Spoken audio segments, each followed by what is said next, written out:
Viewers, welcome back to Xylem Learning. Xylem ലേണിംഗിന്റെ പുതിയൊരു ക്ലാസ്സിലേക്ക്, മലയാളം ക്ലാസ്സിലേക്ക്, ശ്രുതി ടീച്ചറിന്റെ ക്ലാസ്സിലേക്ക് എല്ലാവർക്കും സ്നേഹ സ്വാഗതം. അപ്പൊ എന്റെ പേര് എല്ലാവർക്കും അറിയാമെന്ന് വിചാരിക്കുന്നു, ശ്രുതി വൈശാഖ് എന്നാണ്. ഇന്ന് ടീച്ചർ നിങ്ങൾക്ക് വേണ്ടി പറയുന്നത് നിങ്ങൾക്ക് പഠിക്കാനുള്ള ഒരു പാഠവുമായി ബന്ധപ്പെട്ട് എങ്ങനെയൊക്കെ ചോദ്യം വരാൻ സാധ്യതയുണ്ട് എന്നതിനെ കുറിച്ചാണ്. നമുക്ക് ആദ്യം തന്നെ നമ്മുടെ പാഠത്തിൽ കൊടുത്തിരിക്കുന്ന ഒരു കാര്യമുണ്ട്. ഏതായിരുന്നു പാഠം? പാഠം പറയാം. അതിനു മുൻപ് ടീച്ചർ ഈ ഒരു കാര്യം പറയാം. അത്രമേൽ ക്ഷമയോടെ, അതിലേറെ പ്രതീക്ഷയോടെ ഒരു വിത്ത് സൂര്യനിലേക്ക് നോക്കുന്നു. അത്രമേൽ ക്ഷമയോടെ, അതിലേറെ പ്രതീക്ഷയോടെ ഒരു വിത്ത് സൂര്യനിലേക്ക് നോക്കുന്നു. ഏത് പാഠത്തിലാണ് ഈ ഒരു കോട്ട് നമ്മൾ തുടക്കത്തിൽ കാണുന്നത്? വിത്ത് എന്ന മഹാത്ഭുതം കാണുന്നില്ലേ അല്ലേ? ഈ ഒരു വിത്ത് അല്ലെ, അത് ശരിക്കും ഒരു അത്ഭുതം തന്നെയാണ്. ഒരു വിത്ത് മുളച്ച് അത് ചെടിയായി അതിൽ നിന്നും നമുക്ക് കിട്ടുന്ന ആ ഒരു ഗുണങ്ങൾ, അല്ലെങ്കിൽ നമുക്കൊരു അന്നമായി മാറുന്ന ആ ഒരു വിത്ത് അല്ലെ, അത്ഭുതം തന്നെയാണ് അല്ലേ? അതിനെ കുറിച്ചാണ് നമ്മൾ ഒന്നാമത്തെ യൂണിറ്റിലെ, അടിസ്ഥാന പാഠാവലിയിലെ ഒന്നാമത്തെ യൂണിറ്റില് പറയുന്നത് തന്നെ അല്ലേ.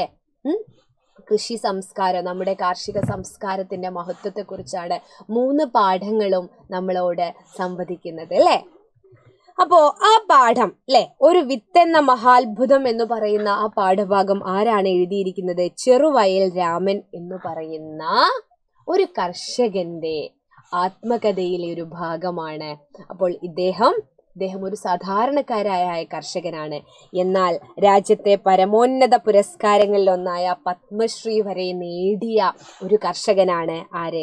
ചെറുവയൽ രാമൻ. ചെറുവയൽ രാമൻ എന്ന് പറയുന്നത് ഇദ്ദേഹത്തിന്റെ ഒരു കൃഷി രീതിയെ കുറിച്ച് നമുക്കൊന്ന് നോക്കാം. എന്നിട്ട് ഇതിൽ നിന്നും ചോദ്യങ്ങൾ വരുന്നത് എങ്ങനെയാണെന്നും നമുക്ക് നോക്കാം കേട്ടോ. നോക്കൂ, ഇതാ ഇദ്ദേഹത്തിന്റെ ആത്മകഥയാണ്, ചെറുവയൽ രാമന്റെ ആത്മകഥ. ഇദ്ദേഹം വയനാട്ടിലെ സാധാരണക്കാരനായ ഒരു കർഷകനാണ്. നെല്ലിനങ്ങളുടെ ഒരു ജീൻ ബാങ്കറാണ് ചെറുവയൽ രാമൻ. നെല്ലിനങ്ങളുടെ ജീൻ ബാങ്കർ, നമുക്കത് വിശദമായിട്ട് നോക്കാം. കുറിച്യ സമുദായത്തിൽപ്പെട്ട ഇദ്ദേഹം 45 ഇനം നെല്ല് കൃഷി ചെയ്ത് സംരക്ഷിക്കുന്നുണ്ട്. 45 ഇനം കേട്ടോ, 45 ഇനം, വെറും 4 അല്ല, 45 ഇനം നെല്ലിനങ്ങളാണ് ഇദ്ദേഹം കൃഷി ചെയ്ത് സംരക്ഷിക്കുന്നത്.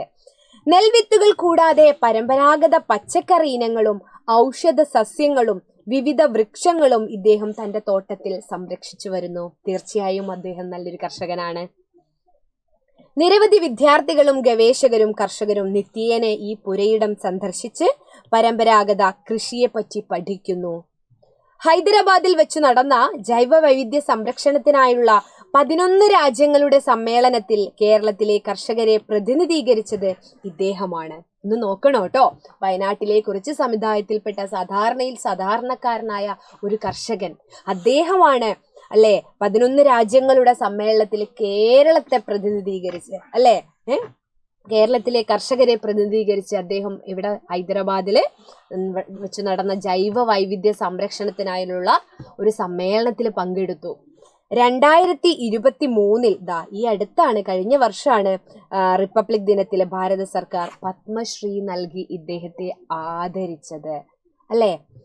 നോക്കൂ മക്കളെ, നെൽവിത്തിന്റെ സംഭരണത്തിൽ പരമ്പരാഗത രീതിയാണ് രാമൻ അനുവർത്തിക്കുന്നത്. വിളവെടുത്ത നെല്ലിനെ ഒരാഴ്ച, വിളവെടുത്ത് കഴിഞ്ഞാല് അതിന് വിത്താക്കാൻ വേണ്ടിയിട്ട് അല്ലെ, ആ വിത്ത് നട്ടാലാണ് പിന്നീട് മറ്റു വിള അതിൽ നിന്ന് ഉൽപ്പാദിപ്പിക്കാൻ പറ്റുള്ളൂ അല്ലെ. വിളവെടുത്ത നെല്ലിനെ ഒരാഴ്ച വെയിലും മഞ്ഞും കൊള്ളിക്കുന്നു. തുടർന്ന് മുളങ്കുട്ട ചൂടാക്കി വെയിലിന്റെ ചൂടോടെ നെല്ലിനെ അതിൽ സംഭരിക്കും. അതിനുശേഷം എങ്ങനെയാണ് വിത്ത് സംരക്ഷിക്കുന്നത് എന്നാണ് പറയുന്നത്. ഒരു മുളങ്കൂട്ട ചൂടാക്കിയിട്ട് വെയിലിന്റെ ചൂടോടെ നെല്ലിനെ അതിൽ സംഭരിക്കും.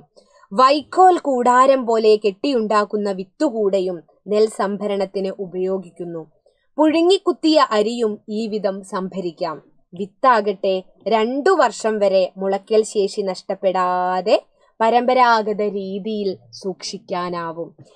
ഇങ്ങനെയുള്ള വിത്തുകളെ 2 വർഷം വരെ മുളയ്ക്കൽ ശേഷി നഷ്ടപ്പെടാതെ പരമ്പരാഗതമായിട്ടുള്ള രീതിയിൽ, അതായത് കൃത്യമായിട്ട് സൂക്ഷിച്ചു വെക്കാൻ ഈ ഒരു രീതിയിലൂടെ കഴിയുമെന്നാണ് ഈ ഒരു കർഷകന്റെ കണ്ടെത്തൽ. അതുകൊണ്ടാണ് അദ്ദേഹം ഇങ്ങനെ ഒരു രീതി സ്വീകരിച്ചത്? അപ്പോ ഈ ഒരു പാഠഭാഗവുമായി ബന്ധപ്പെട്ട് നമുക്ക് ചോദിക്കാൻ സാധ്യതയുള്ള ഒരു വളരെ പ്രധാനപ്പെട്ട, നമുക്കറിയാം പാഠപുസ്തകം മാറിയതുകൊണ്ട് നമുക്ക് ഏത് ചോദ്യം എങ്ങനെയാ എന്നൊന്നും നമുക്കൊരു മോഡല്, കഴിഞ്ഞ വർഷത്തെ മോഡൽ ചോദ്യങ്ങളൊന്നും നമുക്ക് കാണാനില്ല. അപ്പോൾ ഈ ഒരു സാധ്യതാ ചോദ്യം എന്ന് പറയുന്നത് നമ്മൾ ഇദ്ദേഹത്തിന്റെ ആത്മകഥയാണ് പഠിച്ചത് അല്ലേ? അപ്പോൾ നിങ്ങളോട് ചോദിക്കാൻ സാധ്യതയുള്ള ഒരു ചോദ്യമാണ്, അഭിമുഖ ചോദ്യാവലി തയ്യാറാക്കാം. നിങ്ങളുടെ പ്രദേശത്തെ ഒരു കർഷകനുമായിട്ട് അഭിമുഖം നടത്താനുള്ള ഒരു ചോദ്യാവലി, അതായത് ഒരു 5 ചോദ്യങ്ങളായിരിക്കും ചിലപ്പോൾ ചോദിക്കാൻ നിങ്ങളോട് പരീക്ഷയ്ക്ക് പറയുന്നത് അല്ലേ? അദ്ദേഹവുമായിട്ട് ഒരു ഇന്റർവ്യൂ നടത്താൻ വേണ്ടിയിട്ട്. നിങ്ങൾ ഇന്റർവ്യൂസ് എല്ലാം പലതും കാണാറില്ലേ? മുൻകൂട്ടി തയ്യാറാക്കിയ ചോദ്യങ്ങൾ ചിലരുണ്ടാവും, ചിലർ ആ സമയത്ത് തന്നെ സ്പോട്ടിൽ തന്നെ ആങ്കേഴ്സ്, അവതാരകർ അല്ലെങ്കിൽ ഇന്റർവ്യൂ ചെയ്യുന്ന ആളുകൾ അപ്പോൾ ചോദിക്കുന്ന ചോദ്യങ്ങളും നമ്മൾ കാണാറുണ്ട് അല്ലേ? സിനിമാ താരങ്ങളുടെതൊക്കെ നമ്മൾ കാണാറുണ്ട്. അപ്പോൾ കർഷകർ വളരെ പ്രധാനപ്പെട്ടതാണ്. നമ്മുടെ നാട്ടിലെ വളരെ പ്രധാനപ്പെട്ട, വളരെ പ്രായം ചെന്നതോ അനുഭവജ്ഞാനവുമുള്ള കർഷകരെ നമ്മൾ ഇന്റർവ്യൂ ചെയ്യാൻ വേണ്ടി നമുക്ക് എന്തൊക്കെ ചോദ്യങ്ങൾ തയ്യാറാക്കാം? ടീച്ചർ ചെറുവേൽ രാമന്റെ ഈ ഒരു കാര്യം പറഞ്ഞത്, ഇതിൽ നിന്നും നിങ്ങൾക്ക് ചോദ്യങ്ങൾ കിട്ടും അല്ലേ? എന്തൊക്കെ ചോദ്യങ്ങൾ നിങ്ങൾക്ക് എടുക്കാം? എന്തൊക്കെ ചോദ്യങ്ങൾ നിങ്ങൾക്ക് എടുക്കാം? പറയൂ. ആദ്യം നമുക്ക് ചോദിക്കാം അല്ലേ? എന്ത് ചോദിക്കാം? അങ്ങ് കൃഷിയിലേക്ക് എത്തിപ്പെട്ട സാഹചര്യം ചോദിക്കാം അല്ലേ? അങ്ങ് കൃഷിയിലേക്ക് എത്തിപ്പെട്ട സാഹചര്യം. അങ്ങ് എന്ന് വേണ്ട, അത് ആരെങ്കിലും ആയിക്കോട്ടെ. കൃഷിയിലേക്ക് എത്തിപ്പെട്ട സാഹചര്യം ഒന്നാമത്തെ ചോദ്യമായിട്ട് അങ്ങ് ചോദിക്കാം അല്ലെ? അങ്ങനെ ചോദിക്കാം. കൃഷിയിലേക്ക് എത്തിപ്പെട്ട സാഹചര്യം ആരുടെയെങ്കിലും പ്രേരണ മൂലമാണോ? വീട്ടുകാരുടെ പ്രേരണ മൂലമാണോ? അല്ലെങ്കിൽ സ്വയം ഇഷ്ടപ്രകാരമാണോ? അല്ലെ? കൃഷിയിലേക്ക് എത്തിപ്പെട്ട സാഹചര്യം. കൃഷിയിലേക്ക് എത്തിപ്പെട്ട സാഹചര്യം ചോദിക്കാൻ പറ്റില്ലേ? പിന്നീടുള്ള ചോദ്യമോ? പിന്നീടുള്ള ചോദ്യം എന്താ ചോദിക്കുക? പിന്നീട് നിങ്ങൾക്ക് ചോദിക്കാം, ഏതെല്ലാം ഇനങ്ങളാണ് അല്ലെ? ഏതെല്ലാം ഇനങ്ങളാണ് കൃഷി ചെയ്യുന്നത് എന്ന് ചോദിച്ചൂടെ? ഏതെല്ലാം ഇനങ്ങളാണ് കൃഷി ചെയ്യുന്നത് എന്ന് ചോദിക്കാം. ഏതെല്ലാം ഇനങ്ങളാണ്, അല്ലെങ്കിൽ ഏതെല്ലാം വിളകളാണ്, അങ്ങനെയാക്കാം. ഏതെല്ലാം വിളകളാണ്. ടീച്ചർ ഇത് എഴുതി കൊണ്ടുവരാഞ്ഞത്, നിങ്ങൾ ഇത് കാണുമ്പോൾ നിങ്ങൾക്ക് മനസ്സിലാവണം. ഇപ്പൊ കൃഷിക്കാരനെ തന്നെ ഇന്റർവ്യൂ ചെയ്യണമെന്നില്ല അല്ലേ? വേറെ ആരെങ്കിലും ആണെങ്കിലും നിങ്ങൾക്ക് സ്വയം ഇങ്ങനെ ചോദ്യം ഉണ്ടാക്കാൻ പറ്റണം. ഏതെല്ലാം വിളകളാണ് കൃഷി ചെയ്യുന്നത് അല്ലേ? കൃഷി ചെയ്യുന്നത്. പിന്നെ എന്ത് ചോദിക്കാം? നമ്മൾ ചെറുവയൽ രാമന്റെ കൃഷി രീതിയെ പറ്റി നമ്മൾ പഠിച്ചു. വിത്തിനങ്ങൾ എങ്ങനെയാണ് സംരക്ഷിക്കുന്നത് എന്നൊക്കെ അല്ലെ? അത് നമുക്കിവിടെ ഉപയോഗിക്കാം. വിത്തിനങ്ങൾ ഏതെല്ലാം രീതിയിലാണ് സംരക്ഷിക്കുന്നത് അല്ലെ? വിത്തിനങ്ങൾ ഏതെല്ലാം രീതിയിലാണ് സംരക്ഷിക്കുന്നത്? വിത്തിനങ്ങൾ ഏതെല്ലാം രീതിയിലാണ് സംരക്ഷിക്കുന്നത്? ഏതെല്ലാം രീതിയിലാണ് സംരക്ഷിക്കുന്നത്? രീതിയിലാണ് സംരക്ഷിക്കുന്നത്. വീണ്ടും ഒരുപാട് കുഞ്ഞു ചോദ്യങ്ങൾ നമുക്ക് ചോദിക്കാം. പേഴ്സണൽ ആയിട്ടുള്ള ചോദ്യങ്ങൾ ചോദിക്കാം അല്ലെ? സംരക്ഷിക്കുന്നത്. മറ്റ് 2 ചോദ്യങ്ങൾ ഞാൻ നിങ്ങളുടെ ഇഷ്ടത്തിന് വിടുകയാണ്.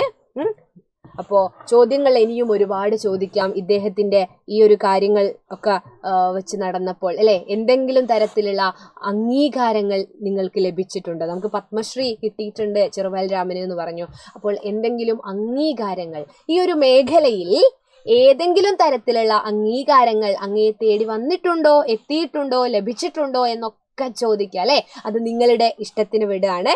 അപ്പോൾ ഇത്തരത്തിലുള്ള ചോദ്യങ്ങൾ നമുക്ക് ഈ ഒരു പാഠത്തിൽ നിന്നും പ്രതീക്ഷിക്കാം. അത് കൃത്യമായിട്ട് നിങ്ങൾക്ക് എഴുതാൻ പറ്റും.